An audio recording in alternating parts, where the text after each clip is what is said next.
അങ്ങനെയുള്ള സ്ഥലങ്ങളിൽ കാണുന്ന ഓഫ് ദ ഷോപ്പ് ബ്ലീച്ചിങ് പ്രൊഡക്റ്റുകൾ വാങ്ങാതിരിക്കുകയാണ് ഉത്തമം. അതൊരു വലിയ അപകടം സംഭവിക്കാം. കാരണം വെച്ചാൽ പല ആൾക്കാരും മോണ പൊള്ളിയിട്ടും ചിലപ്പോ ഇവര് പറയുന്ന പോലെ ചൂടുവെള്ളത്തിലിട്ട് പ്രസ് ചെയ്ത് ആക്കുന്ന ട്രേ ആണ് ഈ പലപ്പോഴും നമ്മൾ ഈ ഇതേപോലുള്ള സംഗതികളിൽ കാണാറുള്ളത്.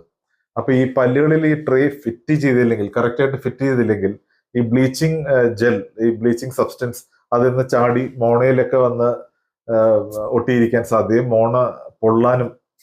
കാരണം ഇത് ഹൈ ഇന്റൻസിറ്റി ഓക്സിഡൈസിങ് ഏജൻസ് ആണ്, പെറോക്സൈഡ്സും ഒക്കെയാണ്.